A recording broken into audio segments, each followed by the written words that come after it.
Se você quer curtir, que vem a música boa, esporte e amizade, aqui no programa Resenha. Olá, você é o Resenha chegando mais uma vez aqui direto do Mr. Beer Verbo Divino, coração da Zona Sul de São Paulo, onde eu recebo meus convidados e hoje um programa especial com blogueiro, publicitário, músico, afins, torcedor do São Paulo, Daniel Perrone. Cara, obrigado por ter vindo, é um prazer te receber aqui no Resenha, viu, Daniel? Eu que agradeço, né? Vamos resenhar, né? Vamos resenhar hoje. E muito, né? Vamos sim. Tem muitas histórias, né? Bastante história. Com esse violão aqui, pelo menos umas 400 ou 500 histórias, viu? Então a gente vai saber um pouquinho, pelo menos um pouquinho disso aí, né? A gente sai por um rápido intervalo. Mas antes, sente aí um pouquinho do que o Perrone tem pra gente. She screams in silence, a silly riot penetrating to her mind, waiting at this time to smash the silence with a brick of self-control. Are you locked up in a world that's been played not for you? Are you feeling like a social doll without a use? All on the streets, wait, let's stop and the love on the streets. Baby, now make it loud to know. We can play the rocks on the radio. Come on, rock, rock, rock away beach. Rock, rock, rock away beach. Rock, rock, rock away beach. We can reach a rock, rock away beach. Pô, publicitário, homem da mídia e da música, Perrone. Pois é, né? Acho que é uma coisa que pouca gente sabe, porque eu tô no Globo Esporte desde 2007 só fazendo futebol, só fazendo São Paulo, só fazendo São Paulo, só fazendo São Paulo. E o pessoal vai conhecendo o blogueiro. E não conhecem as outras faces. Não as outras facetas aí do multi-homem, né? E fala um pouquinho, como é que a música entrou na tua vida aí? Cara, a gente tá num lugar aqui sagrado, porque do outro lado da rua, o Colégio Pueridomus, que eu estudei durante quase os 18 anos da minha vida. É só atravessar aqui. Porque eu fui expulso aí, mas depois eu voltei. Essa história você conta, né? Isso daí vai para outra resenha.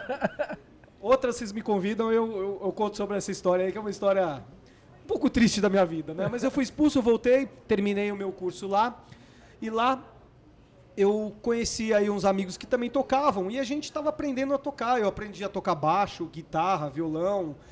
Um outro amigo meu que muita gente conhece também como DJ, que é o Gui Borato, que é o Guilherme Borato, amigão meu de colégio. A gente tinha uma banda punk com 10 anos de idade. Como é que é? Com 10 anos, com 10 anos a gente tinha uma banda punk, pichava os muros da Grande Julieta. Você foi aquele... Foi um pré-adolescente um tanto quanto agitado, vamos dizer assim. A gente era o próprio rebelde sem causa do Traje a Rigor. A gente não tinha causa nenhuma para ser rebelde, mas a gente era rebelde, a gente gostava de Ramones, a gente gostava de Exploited, de umas bandas aí muito punks. E essa música do Ramones aqui simboliza essa história minha, né? Inclusive, a gente tinha uma música com 10 anos que eu vou tocar um pouquinho pra você ver aqui. Vamos lá, não. Na minha escola não me deixam fazer nada, na minha casa não me deixam tocar guitarra. Quando quero ir pra escola, tenho que tomar um ônibus. Olha a raiva. Quando vou ficar em casa, tudo fica sem graça. Certo dia me deu uma loucura, peguei minhas malas e fugi de casa. Fugir de casa para nunca mais voltar. E por aí vai, né? Essa é a sinopse do Rebelde. Nossa, era o Rebelde de calça jeans e camiseta engomadinha do Pueridomus, né? E o futebol já estava na tua vida nessa época aí? Não, o futebol estava médio na minha vida. Eu era um torcedor de São Paulo, sempre fui, né? Você é de família de São Paulino? Meu pai era São Paulino, a minha família era dividida entre corintianos e palmeirenses. Mas o meu pai, como um bom São Paulino, conseguiu me educar bem, né? E aí ele me levava para o Morumbi. Eu tinha, 8, 10 anos de idade. Meu pai me levava no ombro dele. Meu pai não assistia os jogos, porque naquela época a gente não tinha ainda os bancos do Morumbi, era um cimentão. Sim. E a gente sempre chegava em cima da hora e não dava, o túnel ficava lotado de gente. Aí meu pai já me botava no ombro, porque para ele... Na época que os estádios lotavam. Ou na época que era 100, 110 mil pessoas no estádio, né? Meu pai me botava no ombro porque ele falava o seguinte: eu já sou São Paulino, então não preciso assistir o jogo. Eu quero que o meu filho veja e sinta essa emoção. E foi aí, em 1983, São Paulo 3-2 em cima do Botafogo. Um jogo inesquecível, 3-2 de virada, memorável. Eu estava no ombro do meu pai, aí eu decidi realmente ser São Paulino. Eu estava balançando aí, meu avô é palmeirense, né? Então ele me botava a camisa do Palmeiras. Eu não sabia bem o que era aquilo. Perrone não é italiano, não, o sobrenome, né? Porra, só italiano, né? Não, puramente... Imagina a cara do meu avô quando eu falei que eu ia ser São Palestrino. Paulino, né? Nossa, palestrino, mas ó... Valeu a pena, né? Eu peguei aquela fase de 1980 com todos os títulos e as glórias, né? 1992 e 93, um timaço, inclusive o Pintado estava aqui num programa seu, né? Era um dos meus ídolos. Ele falou pro Laudrup porque ele ia matar o Laudrup. Isso é uma coisa que pra mim é... o Pintado, ele resume bem essa figura, né? Do cara que lutou pelo São Paulo. Lutou, né? E deve lutar até hoje. A gente faz campanha pro Pintado voltar para fazer alguma coisa lá dentro pro São Paulo. Você se lembra de alguma escalação do São Paulo dessa década de Cara, 80, do início aí? Eu lembro, eu assistia Valdir Pérez, Getúlio, Oscar, Dario Pereira e Nelsinho. Aí lá na frente a gente tinha Zé Sérgio, pra mim foi um dos maiores jogadores da história Ponta que eu vi. esquerda. Pô, você tem o E era Serginho, destro. Serginho, o Pita. Pita. O Pita, meu. Baita de um jogador. Ó, Renato Permurcho também eu era bem fã dele, camisa 8. Meu, sensacional. Eu adorava aquele time, eu adorava o Valdir Pérez. Eu olhava e falava pro meu pai, eu adoro aquele careca lá. Quem é aquele careca? Careca que pegou vários gols. Né, goleiro da seleção de 82, inclusive. E o goleiro que ganhou o nosso título de 1977. O Atlético Mineiro, que hoje é o melhor time do Brasil, lá naquela época também era o maior time do Brasil. A gente foi lá, empatou o jogo com eles e ganhamos nos pênaltis com o Valdir Pérez. Você sabe que você falou de uma pessoa, de um atleta, que pouca gente sabe do que eu vou falar agora. Foi a maior referência minha, foi o meu maior ídolo. Quem? Valdir? Valdir Pérez. Puta, Valdir foi quem me levou de garoto a querer ser goleiro, né? E depois eu tive o privilégio em 1985, ele foi goleiro do Guarani. E eu estava na categoria de base do Guarani e pude treinar com o Valdir, que era meu ídolo. Puta, que sensacional. Dizer, e ele foi um goleiro marcante, né? Aliás, o São Paulo só teve, de lá pra cá, só teve goleiros marcantes. Se você vê Valdir Pérez, você vê o Gilmar um baita de um goleiro. Sim. O Zete, um baita de um goleiro. Rogério Ceni, um baita de um goleiro. A gente teve 4 goleiros de lá até aqui. 4 décadas foram marcantes. Referência no futebol. E eu acho assim, eu como São Paulino, eu tenho orgulho de ter ídolos. No São Paulo a gente tem ídolos. A gente tem lá o Valdir, um baita de um ídolo nosso. O Zé Sérgio era um baita de um ídolo meu. Dario Pereira, um dos maiores. Eu encontro o Dario Pereira no Pão de Açúcar, que ele mora perto da minha casa. Eu encontro com ele, eu começo a chorar. As pessoas do meu lado... Eu falo, mas quem é esse cara, meu? Ele tá chorando. Jura que eu choro quando eu encontro essa ele. Relação assim de fã eu choro, ele fica, não fica assim, irmãozinho, não fica assim, irmãozinho, vamos pra balada. Não, eu tô chorando porque eu lembro do que você fez pra gente, pra nós São Paulinos.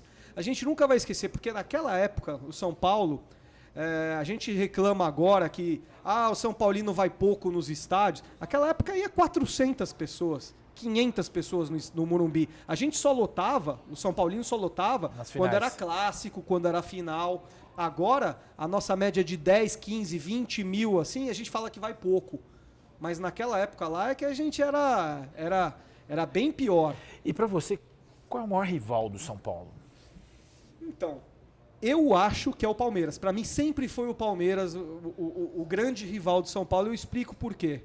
Porque na época que a gente era adolescente, que a gente gostava mesmo, assim, a gente torcia com mais emoção, com menos razão. Agora eu sei muito mais o que se passa por trás, né, nos bastidores. A rivalidade era São Paulo e Palmeiras, era 1990, o Luxemburgo com um baita time no Palmeiras, um Edmundo que devia jogar no São Paulo. Se você vir aqui, se o Edmundo vir aqui no Resenha, ele vai falar que ele foi sondado e quase assinou por pouco, por uma caneta ele não assinou com o São Paulo. Por falta de uma caneta, ele não assinou. Poxa, ele foi pegar a caneta, foi lá pro Fiorentina. Caramba, eu não sabia dessa história, E aí o São Paulo rivalizava. Naquela época, em 92, não sei se foi em 92 ou 93, que falha a minha memória, mas o São Paulo ganhou o Mundial, e entre ganhar o Mundial, o São Paulo teve a final do Paulista com o Palmeiras. Que o 92. São Paulo, 92. São Paulo ganhou 4-2 e depois jogou de novo e foi campeão logo depois que voltou. Então aquela rivalidade era a grande rivalidade da Parmalat, etc. Lógico, eu não descarto o Santos e o Corinthians, que são grandes rivais nossos, grandes rivais, mas para mim, e a geração nossa mais jovem pode até discordar, e acho que é válido discordar, mas o grande rival do São Paulo é o Palmeiras. Assim, a gente fala de brincadeira, tá? Mas a gente fala que o Corinthians é rival, mas o Palmeiras é inimigo. Chega a esse ponto, negócio, E o projeto do blog, né? Blog do torcedor, o blog do Daniel Perrone, um dos maiores portais, né, do país em geral, no Globoesporte.com, na questão do esporte, é o portal, né? Como é que foi isso para você? Bom, depois da música, né, a gente tocou muito aí, eu com a minha banda, né? A gente tocou muito, mas aí cada um foi para um lado, né? As coisas não deram tão certo, as coisas não viraram tanto naquela época, era uma época meio difícil para a música, né? Era uma época que a gente estava querendo tocar um rock meio Legião Urbana, só que tava mais pro Skank, sabe? Então pro Jota Quest. Isso em que época, mais ou menos? Isso foi, acho que começo dos anos 90. Tá. Começo dos anos 90, a gente queria fazer um som que tinha mais a ver com hoje, que era um som mais folk. Ok. E o pessoal queria mais um beat, né? Tá. Não queria um folk. Então a gente saiu e aí cada um foi para um lado, né? Eu sou publicitário de formação, né? Eu tenho a minha agência Direta há 15 anos, eu atuo na Direta desde 1999. Multifaces de Daniel Perrone. Exatamente. Eu tô até hoje lá na Direta, né? Diretor de criação. E em 2006, eu fui convidado por um amigo meu. Eu já participava aí de uns canais de torcida da SPNet, eu fazia colunas na SPNet. E eu fui convidado por um amigo meu que trabalhava no Painel FC. E ele me falou, poxa, Dani, você tem cara de ser blogueiro. Eu falei, que blogueiro é coisa de mulher, de menininha, faz diário de noite, eu não quero ser isso aí. Tinha esse rótulo. Ele falou, não, escreve pra Globo, escreve pra esse meu amigo aqui, eles estão precisando de um blogueiro do São Paulo, eles estão com um projeto para todos os clubes. Eu falei, tá bom, vou escrever. Escrevi, o pessoal me retornou e falou, você faz uma resenha de um jogo, do próximo jogo que vai ter. Era um jogo que era Vasco e São Paulo.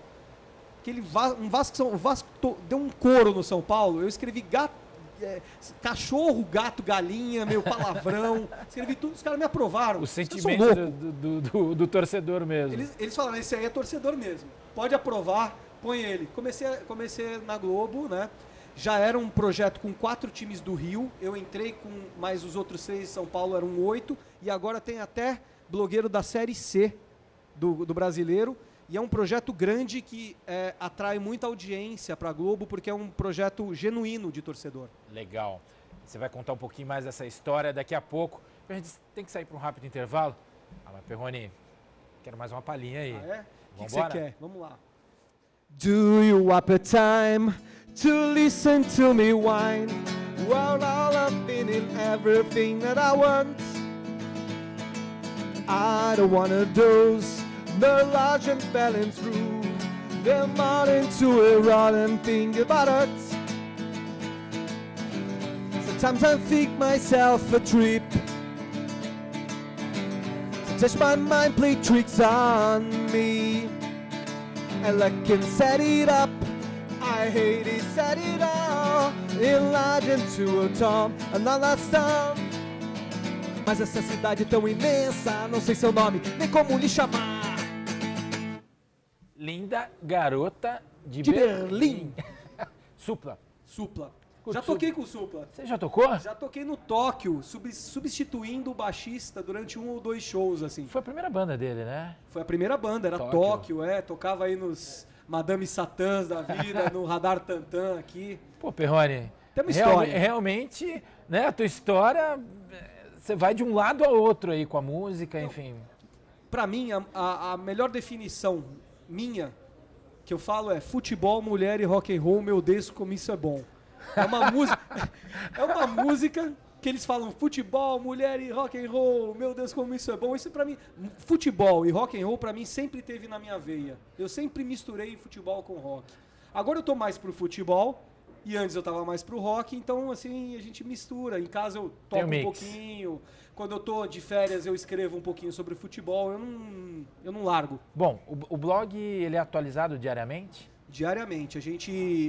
A Globo, ela tem uma cartilha pra gente de técnicas para você obter audiência no canal de esporte deles. Então, se a gente não escreve todos os dias, a gente não obtém a audiência fiel do leitor. E a gente doutrina ele para entrar todos os dias no blog, porque cada dia é um page view diferente. E para a Globo, o page view é que conta, é a audiência do blog. Então, se você escreve um dia sim, um dia não, o próprio leitor ele fica condicionado a não te ver no dia não. E aí você perde metade da sua audiência no mês. E eu vejo que você dá avaliações, notas para os atletas, enfim. Você entra nessa coisa do conceito também lá, né? Posso te falar? Eu estava com o Michel Bastos faz 2 semanas atrás, né, o nosso meia, e eu falei para ele, poxa, vocês leem o blog? Ele fala, cara, a gente está no vestiário, a primeira coisa que a gente faz depois que a gente toma banho é entrar no celular e ver a nota dos jogadores. Já de cara. Todos os jogadores, eles veem a nota deles. Eu fico com vergonha, porque eu falo, pô, minha nota é nonsense. Pra mim, correu, ganha nota boa e não correu, ganha nota ruim, mas faz o gol, ganha 10, é expulso, ganha 0. Mas eles gostam. O pessoal da mídia, né, não faz muito ideia que o atleta gosta de ver isso e muitas vezes toma como referência, sabia? É a história do gamification. Na minha profissão, na profissão de publicitário, principalmente na área digital, que é a área que eu atuo, a gente a tendência é o gamification. Por exemplo, é o Waze, é o aplicativo Waze. Você vai pelo trânsito, você navega pelo trânsito numa espécie de um game, numa espécie de um jogo, porque lá quando está trânsito, você aperta lá dizendo que está trânsito e aí você ganha pontos. Isso daí, o atleta também ele é codificado, né? E todos nós somos codificados a sermos avaliados. A gente ter essa avaliação. Então eles gostam de ver a gente avaliar eles, alguns não gostam. Por exemplo, vou contar um furo de notícia para você. Vamos lá. O Jadson, quando jogava no São Paulo, me procurou no Twitter como mensagem para questionar as notas dele. Eu falei, velho, isso é nota nonsense, às vezes eu tô até bêbado, cara. Aí no final, a gente meio que brigou um pouco, mas no final ele ficou meu amigo. Ele entendeu a história, porque ele viu que eu dei uma nota 0 para ele, que ele foi expulso, mas ele falou, pô, mas eu joguei pra caramba, fui expulso injustamente, você me dá 0? Eu falei, eu tava bebaço, eu vi você saindo, correndo pro vestiário. E a proposta pra do mim blog é 0. É também muito menos tecnicista e muito mais a visão do torcedor, o que ele tá sentindo, não é isso? A proposta do projeto é essa, cada publicitário, né, porque é um projeto de publicitários, cada um defende o seu time, cada um vende o seu peixe. Então eu vendo o meu. E eu acho que isso que faz tanto sucesso com o leitor, porque o leitor, ele fica um pouco cabreiro de ver notícias isentas. Eu adoro ver notícias isentas, mas ele prefere ver notícia de gente que dá uma tendência pro time dele. Tá. Então ele vê o blog do São Paulo, ele fala, nossa, que legal, esse cara é um baita de um jornalista legal. Só que a proposta não é essa, a proposta é eu ser torcedor. Eu escrevo como jornalista, eu dou a introdução, o meio, o fim de redação. Tem as técnicas. Mas a gente coloca lá a paixão do torcedor. E aí o torcedor, ele nesse calor depois do jogo, ele gosta, mas ele confunde. O projeto é projeto de entretenimento, não é de jornalismo. Mas o torcedor, ele gosta, ele se sente amparado. Ele se sente amparado com o torcedor que fala a língua dele. Legal. E você tem na tua vida também um livro já editado, que é sobre o Tri Mundial de São Paulo em 2005. Vem mais por aí? Vem mais, a gente vai reeditar ele, né? Porque na época que eu lancei, em 2010, foram 3.000 cópias que acabaram em 6 meses. E aí eu parei, né? Agora que fazem 10 anos, inclusive hoje, né? Dia 14, né? Que é a nossa gravação, faz 10 anos da nossa Libertadores. 10 anos. E o meu livro começou com a final da Libertadores. O meu livro começou com eu saindo do Morumbi, todo mundo foi comemorar na final da Libertadores. Eu não. Eu fui pra livraria comprar o Guia de Tóquio, porque eu ia pra Tóquio porque a missão não estava cumprida ainda não. A gente Você já estava se precisava planejando ganhar. lá. Se não ganhasse o Mundial, tava tudo acabado para mim. Essa é a visão do torcedor que realmente vive o clube. E nessas andanças, futebol, música, alguma loucura na tua vida? Não? Cara, já fiz bastante loucura. Já fui pro Japão sem grana, assim, pra assistir o São Paulo mesmo. Nesse de Comendo miojo. 2005? Nesse de 2005 também, mas esse aí eu tava com um pouquinho mais de grana. Eu fui em 93 assistir o São Paulo sem No grana. B. Estudante total. Lá, Tóquio. Sem grana Então, no nada. Mundial contra o Milan. É. Agora, nesse aqui de 2005, teve uma história engraçada. A gente tinha um torcedor, chamava Ari lá. Ele, um torcedor super humilde, ele até vendeu, ele usou a herança dos pais dele para ir no jogo. E ele era um cara super engraçado, né? Ele não gostava, assim, tipo, ele não entendia nada. Ele foi pra Tóquio e ele não entendia nada. Ele não sabia nem falar português direito. Quanto mais o inglês e o... E aí ele chegou pra gente, um dia lá e falou assim, gente, vamos no treino do São Paulo, descobrir onde que eles estão treinando. E nós, tontos, né, confiando no cara, fomos. Pegamos um trem, pegamos um metrô, pegamos não sei o quê. E o cara confundiu, era um treino de beisebol de um outro time. Nossa, a gente queria matar o cara, perdemos quase um dia pra ir até lá e era um time treinando beisebol. E nessas andanças, Tóquio é uma loucura. O trem, metrô. Nossa, mas é não demais. É como São Paulo, né? Mas é demais, cara. Assim, Tóquio, você se sente literalmente de ponta cabeça. É um negócio, assim, indescritível. A gente tinha a honra de passear nos bairros mais populares lá e encontrar jogador comprando eletrônico. Então, a gente encontrou o Amoroso comprando eletrônico, o Aloysio tomando um Danone japonês lá. Ele achou um Danone japonês. Ele achou. Lá. A gente não contou nada pra ninguém, né? Mas ele achou lá o Danone dele. E a partir daí você começou a escrever o blog também. Pô, não parou. Médias altíssimas lá. Graças a Deus, o blog que eu faço lá no São Paulo é um dos maiores de todos. Assim, ele é o segundo maior de toda a rede de blogs da Globo.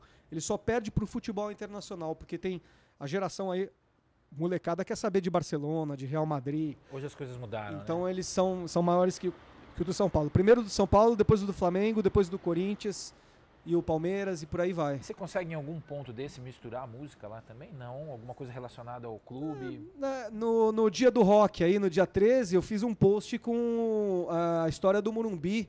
O Morumbi não é só palco de futebol, o Morumbi foi palco de grandes eventos musicais. Show do Queen com o Freddie Mercury no auge, show do Kiss com Máscara no auge também, em 1983, o do Queen em 91, em 81. Palcos de eventos, né? Isso, Iron Maiden, Paul McCartney, Roger Waters, Red Hot Chili Peppers, Nirvana, Rush, Michael Jackson, Madonna, Coldplay, Foo Fighters, tem cada espetáculo lá no Morumbi com uma baita... AC/DC, o maior show que eu fui aqui no Brasil foi o do AC/DC.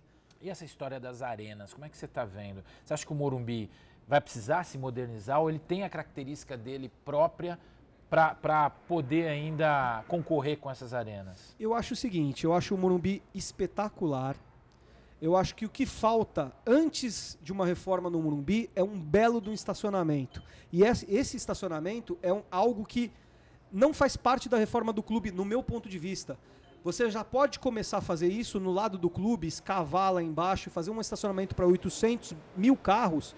Isso já vai fazer uma grande diferença para o São Paulino. E na questão do estádio, eu não aproximaria o campo. Eu acho que isso daí estraga aquela arquitetura do Artigas, que é muito boa. Eu faria o seguinte, eu faria uma bela de uma cobertura. Porque se o pessoal não sabe, o Morumbi ele tem uma estrutura invejável. Se você faz uma cobertura, uma casca em volta, como a do Allianz Arena, lá na Alemanha, ficar bonitão por fora e com uma cobertura, com uma acústica para você fazer o adversário ter mais medo ainda, aquilo para mim já basta, já tá bom. O estádio é ótimo, o estádio comporta o número de torcedores que o São Paulo tem, não precisa de mais, não precisa de menos. Eu acho que a única coisa que falta mesmo é uma cobertura e um belo de um estacionamento. É a minha opinião. Não, eu vou com você. Eu acho que tem um charme, né? Tem. O estádio tem o charme dele e não deve mudar grande coisa, não. Perrone, a gente vai chegando ao fim do programa. Quero te agradecer demais. Antes, Queria deixar aqui uma lembrança do Mr. Beer, nosso parceiro, do programa, uma singela lembrança aí aos nossos convidados tão especiais como você, tá? Pessoal que quer ler o blog ou quer saber mais do Perrone, deixa o contato, mídia social, endereço do Globo Esporte. Minhas redes sociais, né? O Instagram Daniel Perrone, né? @DanielPerrone. O Twitter @DanielPerrone. O Facebook eu tenho a fanpage Daniel Perrone SPFC. E dentro do blog lá, dentro da Globo, é só você entrar na homepage do Globo Esporte do São Paulo, dá uma descida lá embaixo, você vai ver minha carinha lá, minha cara de mal com o link lá. Você entra, acompanha. Estamos aí, né? Na música e no futebol. Legal, parabéns. Assim, adorei esse bate-papo com você. Boa, Obrigado irmão. mesmo. É nóis, tamo junto. Quero fazer um brinde, né? Opa, Um brinde um final. brinde, Pô, a gente não brinde. pode deixar de fazer esse brinde, não. Pilsen Saúde. maravilhosa. E a gente vai ficando por aqui, né? Siga-nos aí pelas nossas redes sociais oficiais, o Facebook, você está vendo aí na tela, Instagram e também o nosso e-mail. E para finalizar o programa, Daniel Perrone. Tchau. Salve o tricolor paulista, amado clube brasileiro. Tu és forte, tu és grande, entre os grandes és o primeiro. Tu és forte, tu és grande, dentre os grandes és o primeiro. Ó tricolor, clube bem amado, as tuas glórias vêm do passado. Ó tricolor, clube bem amado, das tuas glórias vem do passado. São teus guias brasileiros que te amam eternamente. De São Paulo tens o nome que ostentas dignamente. De São Paulo tens um nome que ostentas dignamente. Ó tricolor.